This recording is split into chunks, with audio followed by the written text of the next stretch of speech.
I appreciate y'all coming. We're going to do a really, really interactive, fun class today on how to actually present price to your sellers when you are sitting in front of them. Guys, you're giving me your time today, and I really appreciate it. That's the most valuable thing we have here is time. I want to make you guys ninja-like when you sit in front of sellers and you just present to them. You're never going to have an issue with taking a reduction anymore. How you present this skill to them is going to dictate strategies that they choose to price their property. I'm going to share a quick story last year, and this is on the power of actually knowing what to say, how to say it, and how to say it with confidence. So as Sean, the only really person here that knows is Sean and Kevin to an extent. So last year, my father got very sick, very suddenly. And within a month of him going he went into the hospital on Cinco de Mayo, and by June 4th, he was gone. Very healthy, very, throw kettlebells around. And it threw our whole family into a loop. So I didn't basically, I didn't work, I don't want to say I didn't work, but I was not picking up the phone with consistency for almost the whole year. But I still did about $9.5 million with off-market deals and on-market deals. How did I do that? Because of the skill set that I have, when I pick up the phone, I know exactly what to say, how to say it, and how to say it with confidence. My turnover rate, when I would pick it up, I'd at least get an appointment or two a day. And I did it very sporadically because I was the one that had to manage all the accounts getting out of my dad's name and into just my mother's name. All of the investments, pensions, Social Security, all of that nonsense.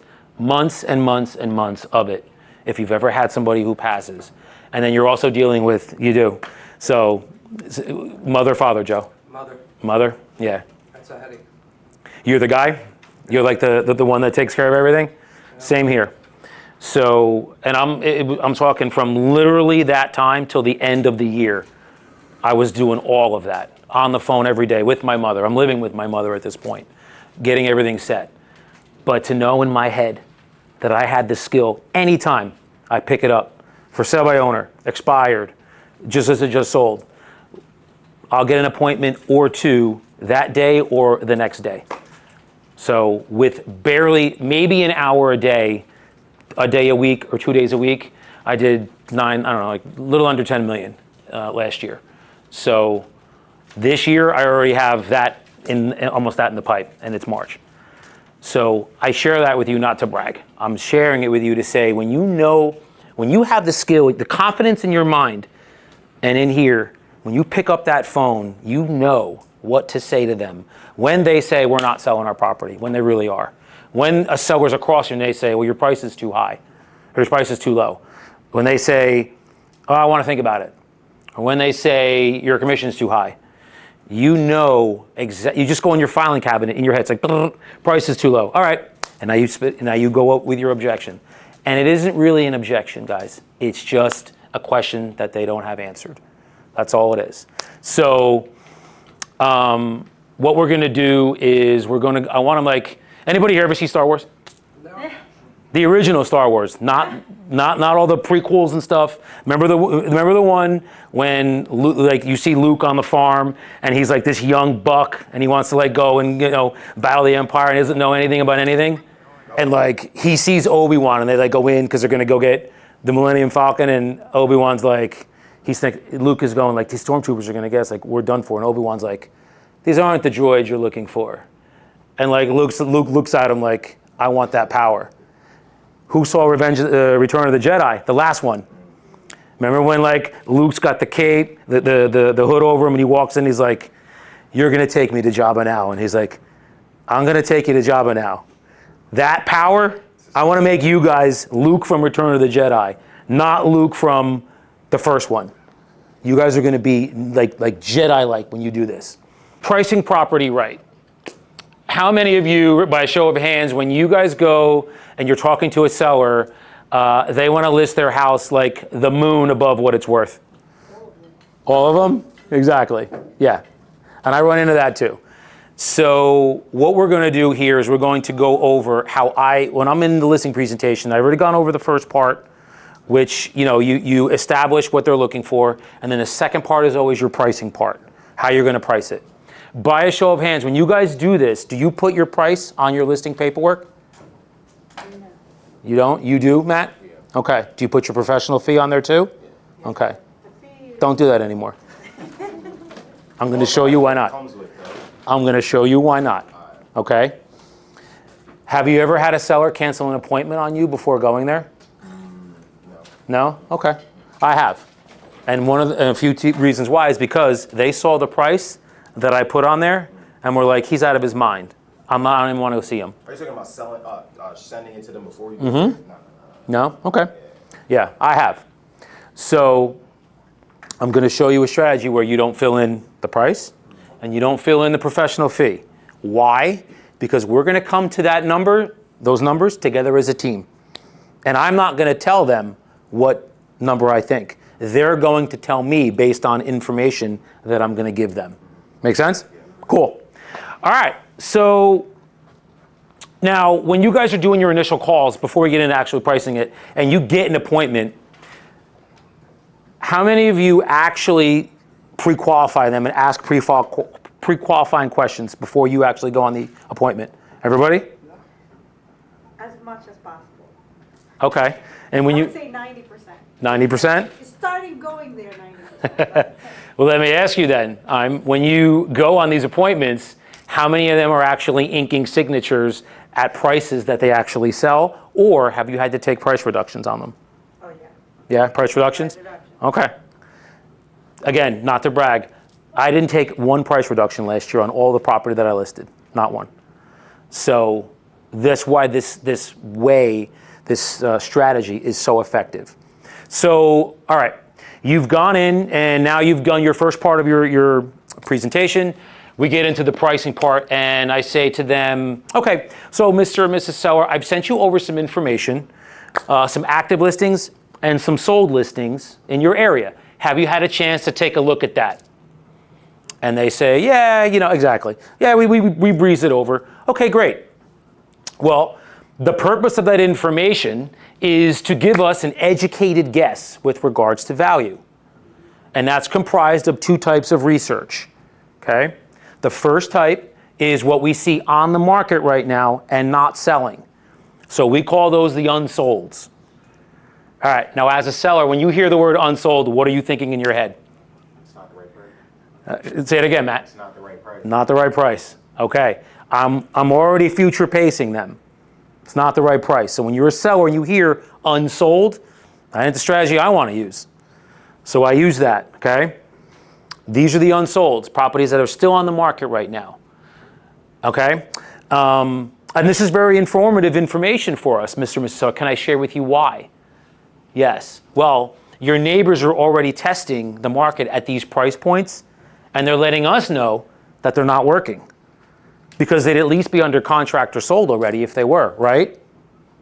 Yeah. Okay, great. The second strategy, second part of this research that we see, this is properties that have sold and closed in the last 3 to 6 months right in your area, okay?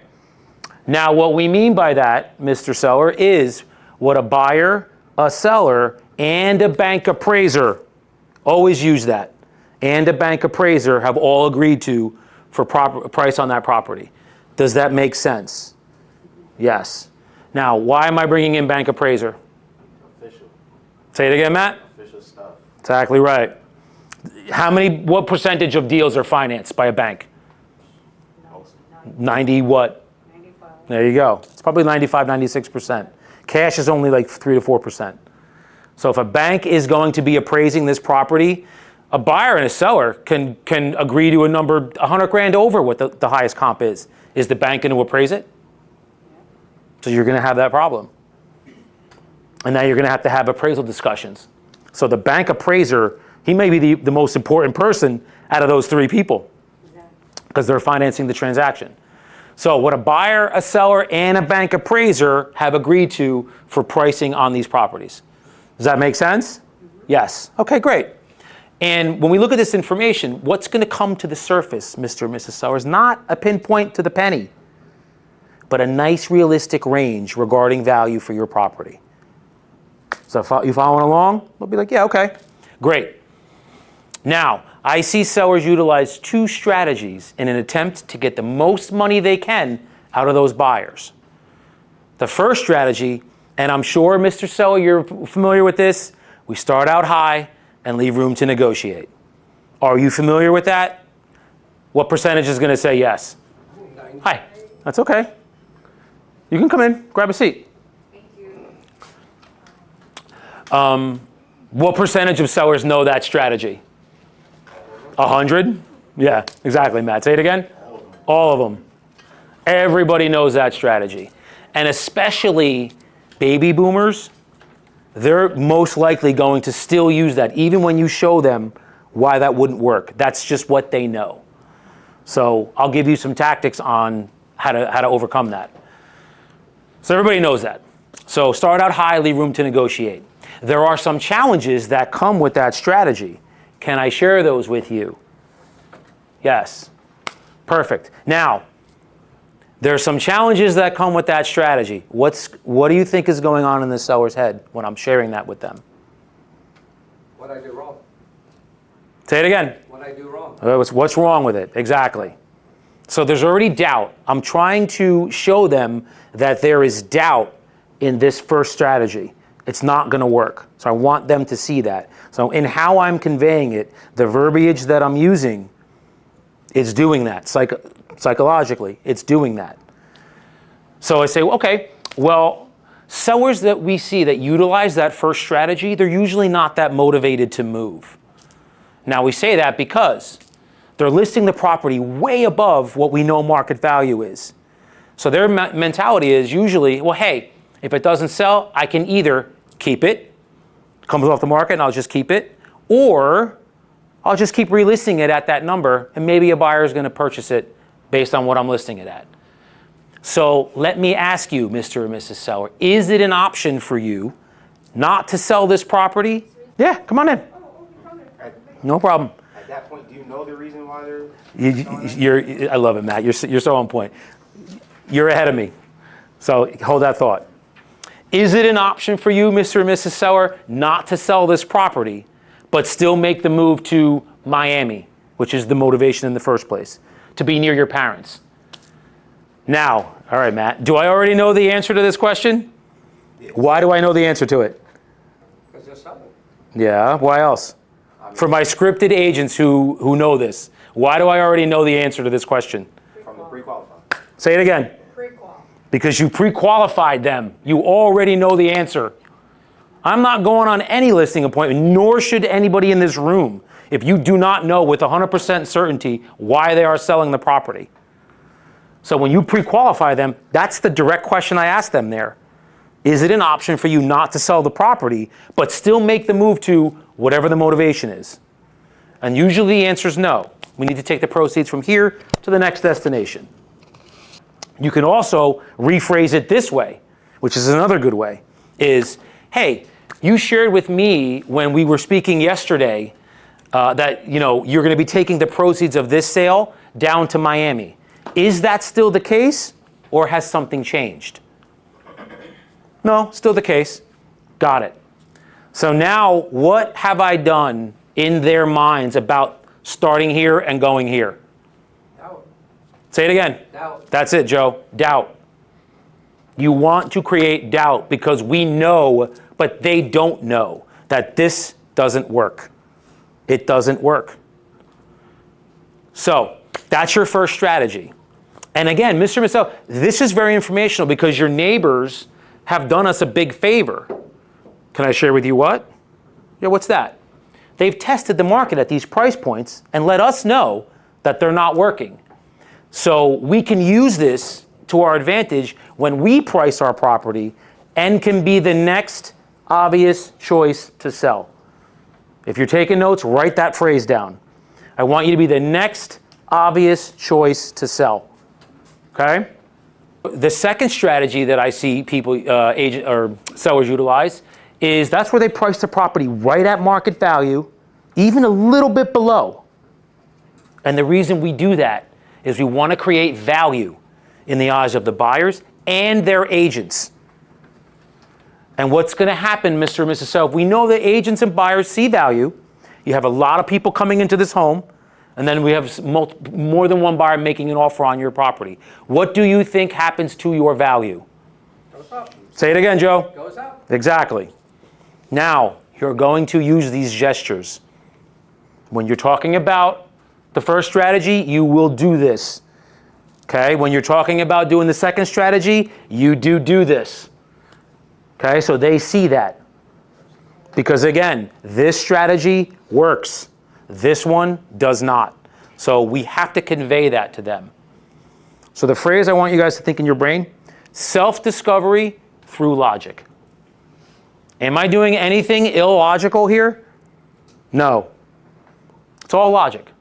It's just you're educating them and showing them a better way than here to here, which is what most people only know. Okay?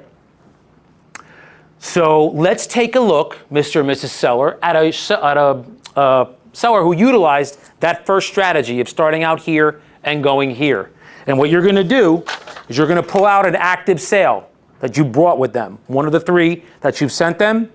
You've sent them 3 actives and 3 solds in your email to them before you meet. Right, Im? Yes. You pull out one of these. This is an active. So we're going to go over this with them. All right? Hang on. Show of hands. Does this make sense to everybody in this room so far? Can you see the logic going on here? Can you see that if you present this way, it's much more, what's the word I want to say? Accurate than how you might have been presenting before? You know why we don't put a price on it? Awesome. All right, Mr. and Mrs. So we see here, this is a 4-bed, 3-bath, 3,300 square feet. Can you see that there? Let them say, yeah, I can see that. Okay, great. Because, sidebar, remember guys, when you're at a table and you have a husband and a wife, where are you sitting on that table when you're presenting to them? Say it again. Next to the husband. Say it again, Joe. Next to the husband. Why is that? You're absolutely right. Respect is number 1. Yes, we'll go there. You don't want to be across from them. Why? Confrontational. Say it again. Confrontational. Confrontational. So you want to align yourself with them. So you sit next to them. Okay?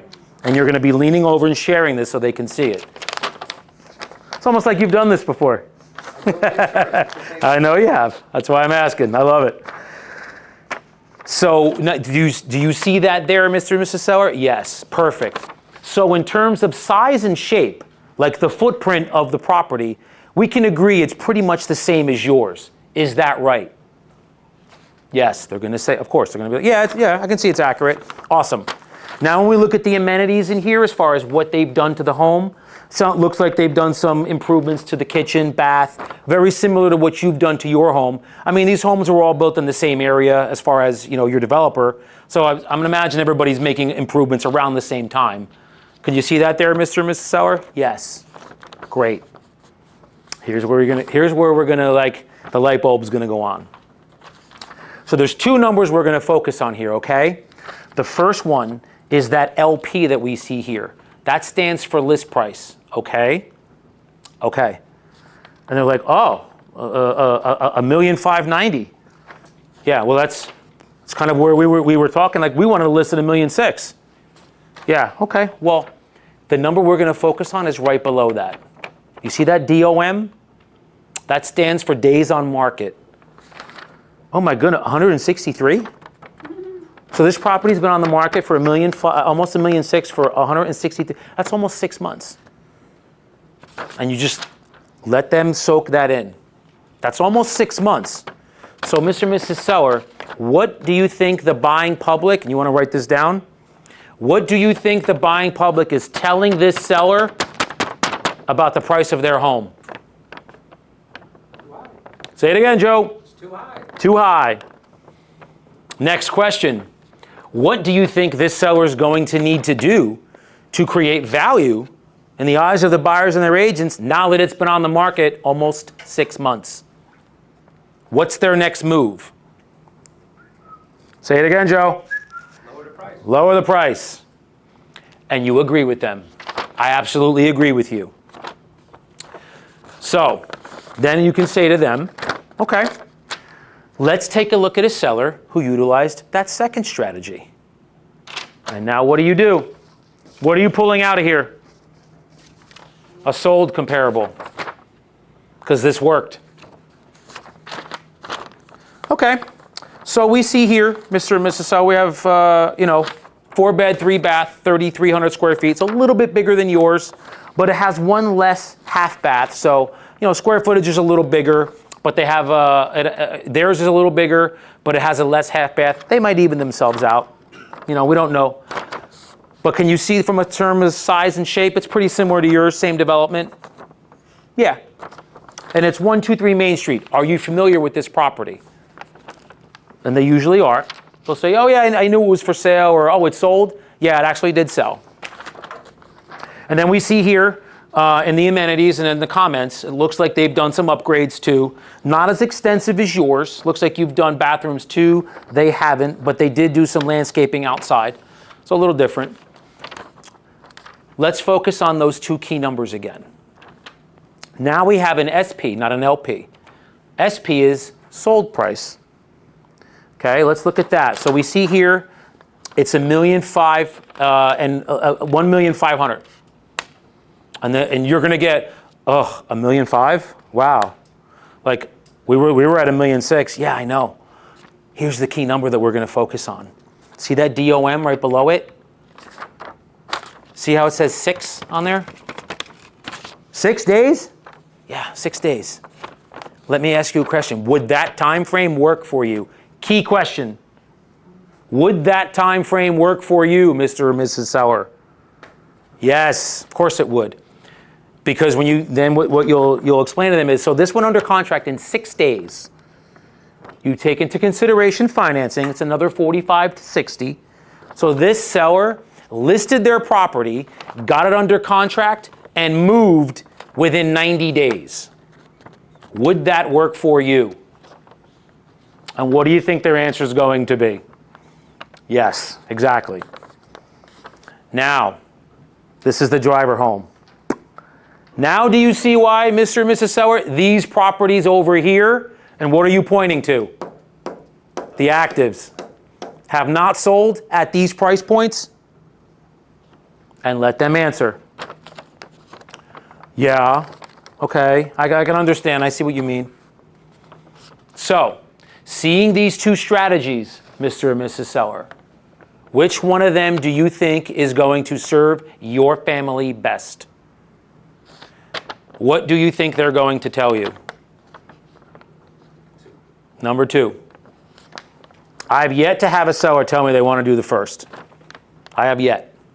Because you've shown them what's not and what is. They're going to use, and you also know their motivation. I need to get to Miami by June. I need to get to the Jersey Shore by July. Whatever it is, you know that. So then what usually is going to happen is they're going to pick number 2, and then your question next is going to be, where would you feel comfortable coming into the market price-wise? So you are the next obvious choice to sell. Next obvious choice. Not 163 days on the market, 6 days on the market. The next obvious choice to sell. And then you put your hand over your mouth and you do not say a word and you let them tell you. So you'll get a couple, so I guess before I even go on, guys, does this make sense? Like, can you see the power in this? Have any of you presented this way? No? That's okay, say no. I didn't either. Do you know how many listings I lost because I'm telling them what I think their price is? When you tell a seller what you think their price is and it doesn't sell, what are they doing? Coming for you. Say it again, Matt. Coming for you. Coming for you. You told me that property, my property was worth $1,590,000. You told me that. Now you're telling me that we have to take price reductions because your price doesn't work? Come on. Does that make sense? Yeah, you can ask a question. You look like you want to ask a question. No? What if their price is still wrong? What's that? What if their price is still too high or it's wrong? What, the one that that they tell me verbally? Yeah. So, okay, so let's go over that. So we know that 1,000,005 worked in 6 days. We know 1,590 did not work in 6 months. So give me a number that you think that they would kick at you. You said 1,000,005, what was the second number? 159, it's almost 1,000,006. 159. So pick 100,000 between the two. But it isn't working, it is. 14999. So 1,000,005, that would work. So that would work. 1,000,005. I mean, it tells you if you showed them 1,000,006 that doesn't and 1,000,005 that does, and they're like, I want to listen to 1,000,005. I'm like, any other questions before we take care of the paperwork? Let's get started. Boom. Yeah. Done. Done and done. Simple. They say 1599, 1575, really you just, 1,575. yeah. Okay, you can say, hey, this is Mr. Miss Seller. That's this. So it sounds like you want to take that first strategy of starting out high and leaving room to negotiate down. Is that right? A little bit. Okay. Share with me what would happen if you weren't able to move to Miami by June, and now we're into 6 months and you're not able to sell the property.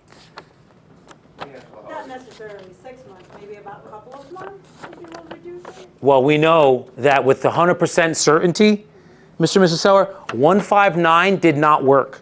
And they're still, I spoke to this agent. They don't even have a contract coming. So whatever plans this seller had as far as moving, as far as selling, they're out the window.